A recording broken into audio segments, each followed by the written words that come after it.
Excellent. Okay, here we go. We are live. So, solutions. Now, like I've said, we often work with solutions in chemistry. That is to say, we dissolve stuff usually in water.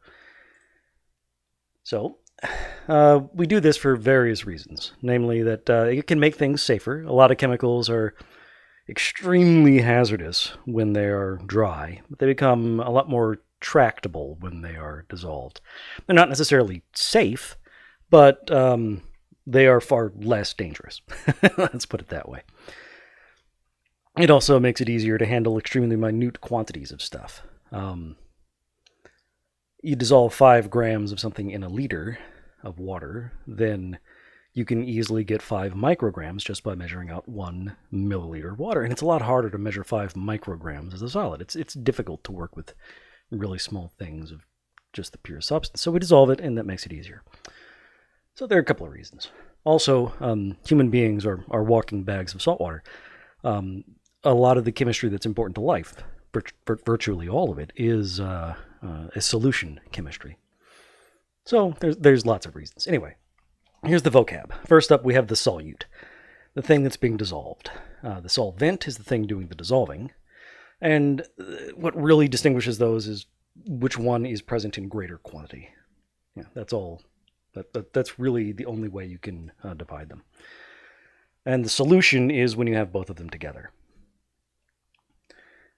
We talk about concentration.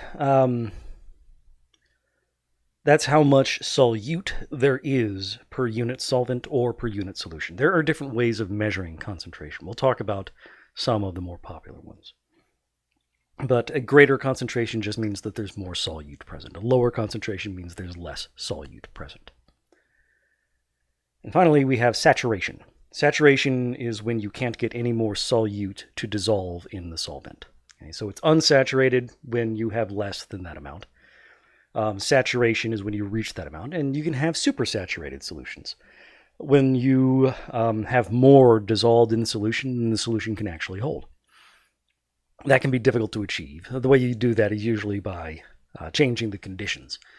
So for a lot of solids, a higher temperature makes them more soluble. So you dissolve as much as it can hold at a higher temperature, and then you lower the temperature and you have a supersaturated solution.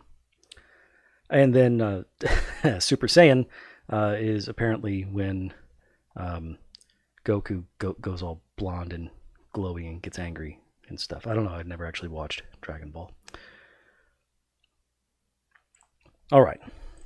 So, molarity. This is one of the most popular measures of chemistry, at least in chemistry. Concentration in chemistry. This is moles of solute per liter of solution. Okay, now that's important. It's liter of solution, not per liter of solvent. Okay. So this is one of the ways we write it out. Okay. Let's move the microphone. All right, so molarity, we represent it with a big capital M, and then 1 molar, as we call it, is equal to 1 mole of solute, whatever is being dissolved, in 1 liter of solution. So that solution bit, that's important, because when you dissolve your solute in the solvent, you're going to change the volume of the solvent. So you can't just throw a mole of solute into a liter of solvent and get 1 molar solution, because you will have increased the volume. Now, you're not going to increase the volume by very much. Solids have very, very low volumes, and that volume gets even smaller when it's dissolved. But the fact is that it will change the volume. So there's a proper procedure for making sure that you actually make a solution of the concentration you're trying to make. 1, add solid. Okay, so you're starting with your solute. Okay, let me clarify. It's not necessarily a solid. It's your solute, the thing being dissolved. 2, add a little water, just enough to dissolve your solute. Okay, so you put your solute in your container, you add a little bit of water, you swirl it around until all of your solute is dissolved. Okay.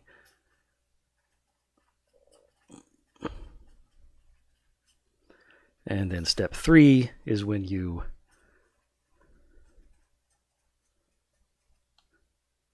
add more of your solvent. You add more of your solvent until you get to the volume you're looking for, because that way you know that you have reached the volume you want, and you won't have to worry about it changing after that. Okay? So that's kind of a big deal. It's something that they often put on tests, because if you don't do it this way, then you will not get the concentration you want. You won't get the numbers you want. You'll be off by a fairly significant amount. And later, especially when you're working in industrial or pharmaceutical or any sort of lab work, really, they really want you to be as close as possible to the best numbers. Okay, you want as close as we can get to 100%, accuracy, and you'd be surprised how good people can get with a little bit of practice. And if you don't do this right, then your numbers will just be off by several percent, and that just won't be any good. Okay. So, I should have paid more attention to my slides. So yes, measure in the mass of your solute. You add a little bit of your solvent, enough to dissolve your solute. Then, and only once it's dissolved, then you can add enough of your solvent to get to your final volume. And then you mix it thoroughly. You don't want the solute to be staying at the bottom of your container. You got to mix it thoroughly. So, what is the concentration of X grams of Y substance dissolved in Z volume of solution? Okay. So for all of these, we are going to have to convert from grams of solute to moles of solute. And then we're going to have to make sure that we have liters of solution. This is kind of annoying, but it's really important. Molarity is measured in moles per liter. But in the lab, we almost never work in liters. Okay, when we're doing experiments, when we're doing our work, we're working in milliliters. This is not a huge problem. Converting between liters and milliliters is just multiplying or dividing by 1,000, depending on which direction you're going. So people can and do get used to it. So it's good to start getting used to that now. The reason we do this is partly because of history, but also because when we make up our stock solutions, the giant bottles of stuff, we do those in liters. Okay, even though we work individually in milliliters, it's not a huge thing, but it's something that you should get used to as soon as possible. So I'm going to go ahead and work through all 3 of these. If you're feeling a little bit confident, maybe you should go through and work through them all by yourself right now. Or pause after I finish the first one, try the other 2. Okay, something like that. All right. Now let me get started. First up, a little over 1 gram of salt in a little less than 12.5 mils of solution. Okay. So 1.003 grams of sodium chloride. We have to translate that to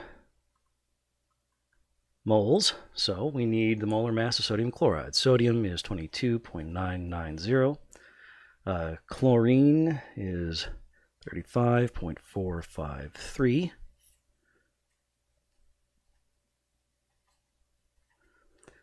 So 58.443 grams per mole. So this 1.003, we're going to go ahead and divide that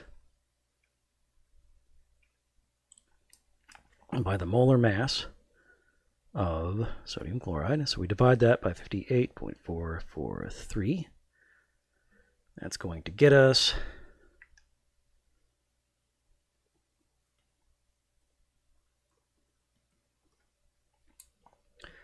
0.1716 moles of sodium chloride. Oh, you can no longer see. Boop, there we go. All right. So that is the moles of sodium chloride, but we also need the liters of solution. Okay. So we have here 12.475 milliliters of solution.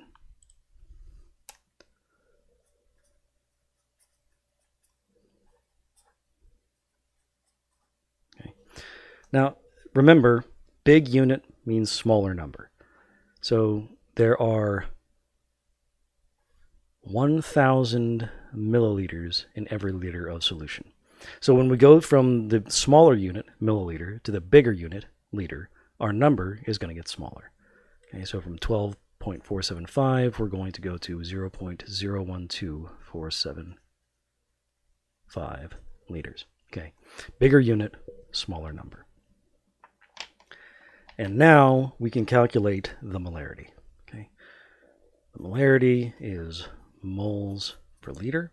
So it's 0.1716 moles of sodium chloride divided by 0.012475 liters of solution. Plug that into the calculator.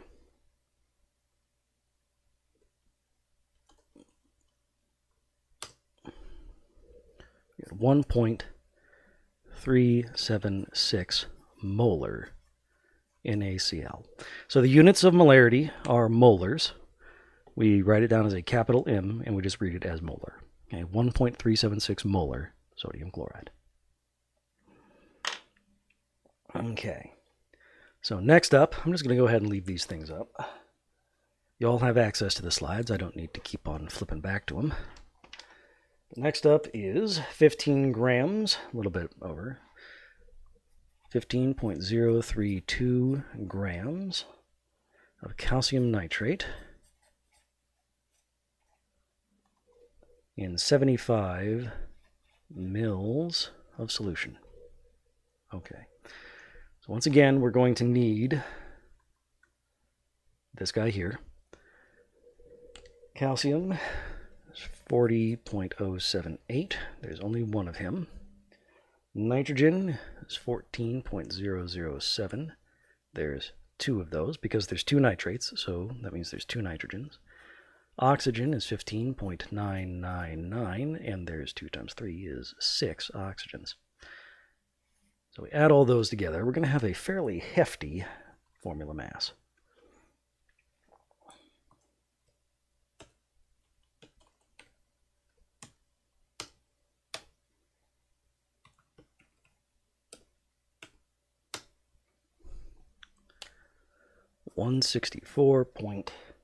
.086 grams per mole.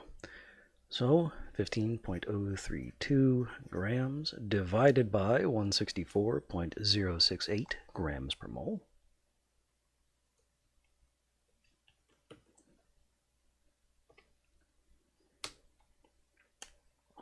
Is 0.091610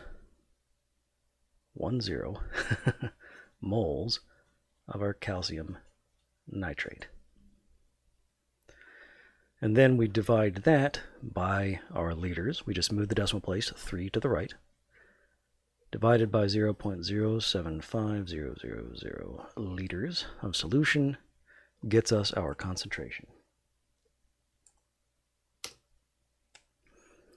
1.2215 molar calcium nitrate. Okay. So we convert our solute to moles. We convert our solution to liters. Moles divided by liters gets us molarity.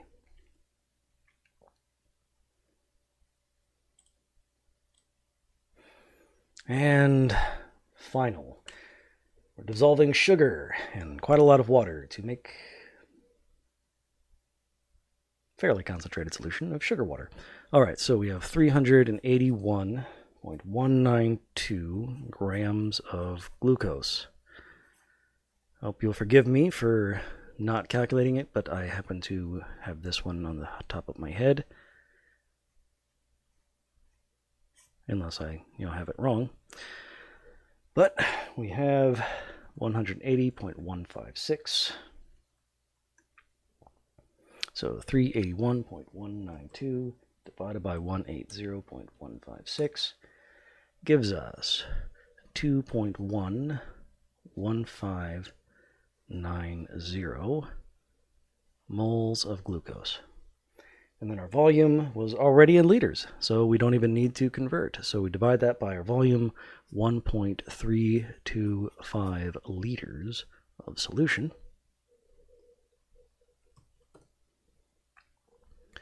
Gives us 1.597 molar glucose solution.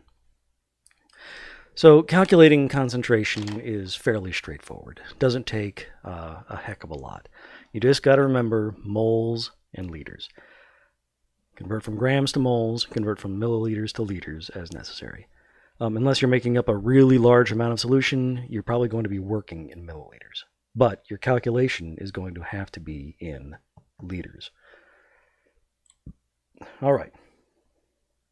So now we have another way to go back and forth between to moles. Okay, remember, all roads lead to mole. Well, now we have not just the ability to measure out solid masses of substance, now we can measure out volumes of solutions.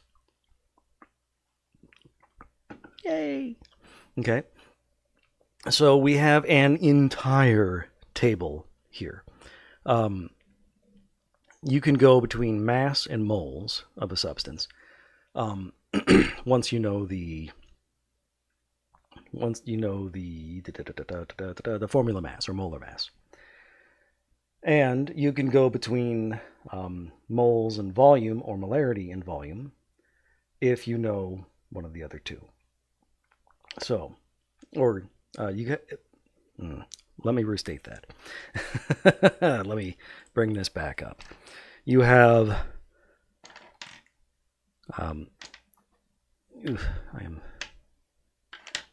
okay, so you have the molarity of your solution is equal to moles of your solute divided by liters of your solution. Okay, so knowing any two of these, you can find the third. Okay. So on this chart, I have provided you with two of the three. Either I've given you mass, and you have to convert to moles, and I've given you molarity, thus you have to find your volume, or I've given you the molarity and the volume, and you have to get to moles, and from there to mass, or I've given you moles and liters, or mass and liters, or mass and volume, I should say, and asked you to get the concentration. Okay. So, for those of you who are no good at algebra, let me just say, let me change this to volume. Moles equals molarity times volume, and volume is equal to moles divided by molarity. Okay. Just remember to do your conversions. We usually measure volumes in milliliters, and thus you'd look over on this chart and you'll notice that I'm asking for it and giving it to you in milliliters. But in order to do these calculations, you're going to have to convert it over to liters. Okay. Yes, I'm being kind of annoying about this, but this is important to pretty much all your lab work. So go ahead, pause it here, and just give this a shot. Try converting mass of sodium sulfate over to moles of sodium sulfate. And then, knowing the moles and the molarity, you can find the volume. Pause it. Come on back. Oops. Excuse me. All right. So here's how we do that for this thirst problem. Once again, we have to bring up our periodic table. 22.990 times 2.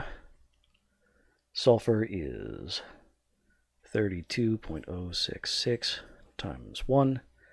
And then we have oxygen was 15.999 times 4. Okay. So that will give us the molar mass of our sodium sulfate.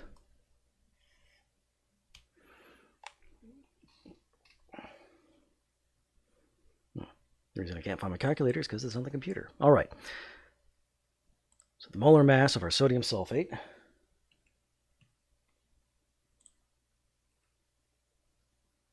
can you, okay, good. If I'd been muted this whole time, I would be annoyed.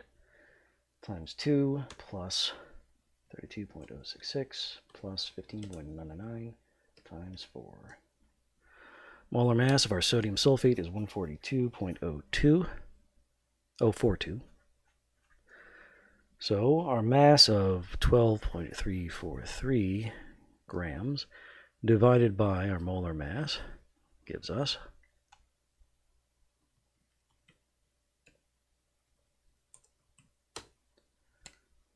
0.086897 moles of our sodium sulfate.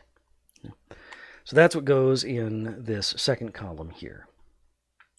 We have now calculated the number of moles.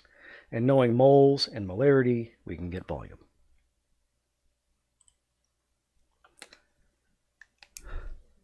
Molarity equals moles over volume. So volume equals moles over molarity. So our volume is equal to 0.086897 moles divided by our molarity of 0.7823 molar. But molar is moles per liter. So when we do this, we're going to get an answer in liters.